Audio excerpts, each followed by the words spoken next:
জুলাই গণহত্যার অভিযোগে সাবেক প্রধানমন্ত্রী শেখ হাসিনা সহ 52 জনের বিরুদ্ধে আন্তর্জাতিক অপরাধ ট্রাইব্যুনালের তদন্ত সংস্থায় অভিযোগ দাখিল করা হয়েছে।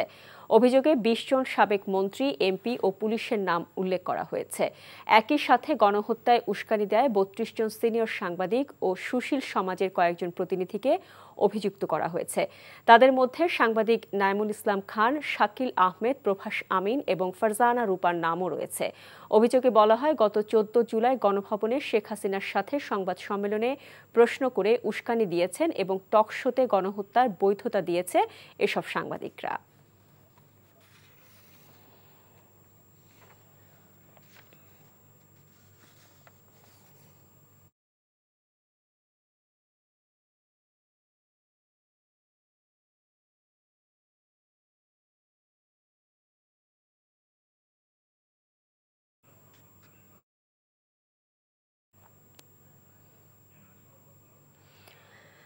আন্তর্জাতিক অপরাধ ট্রাইব্যুনাল এলাকায় আছেন আমাদের সিনিয়র করেসপন্ডেন্ট তামজিদ সুমন। আমরা সরাসরি যাচ্ছি তার কাছে।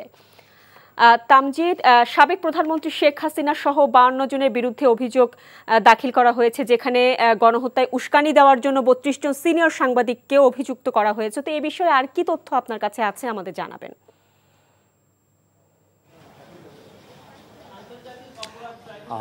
সিনিয়র সাংবাদিকদের বিরুদ্ধে আসলে অভিযোগ দায়ের করা হয়েছে এবং বলা হচ্ছে যে 32 জন যে সিনিয়র সাংবাদিকের নাম আছে, সেখানে দু একজনের নামও আমাদেরকে জানানো হয়েছে। তবে এই মুহূর্তে এই বিষয়ে আনুষ্ঠানিক সংবাদ সম্মেলন করছেন আন্তর্জাতিক ট্রাইব্যুনালের আইনজীবী, এবং আমরা তার কাছে যদি যাই আপনি নামগুলো আমরা জানাতে পারবো। অগাস্ট 2024 তারিখ শ্যামলীর রিং রোডে তখন বিজয় মিছিল চলছে। তৎকালীন সরকার ইতিমধ্যে পদত্যাগ করেছেন এবং তারা বিজয় মিছিল নিয়ে রিং রোডে অবস্থানরত অবস্থায় পুলিশ তাদের উপরে নির্বিচারে গুলিবর্ষণ করে। ছেলেটি মিরপুর বিসিআইসি কলেজের 11 শ্রেণীর ছাত্র ছিল। ছেলেটি মিছিলের সামনে ছিল এবং সেও একজন সমন্বয়ক ছিল।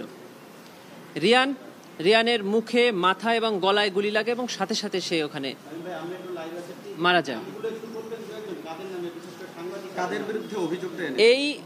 এই মামলাটিতে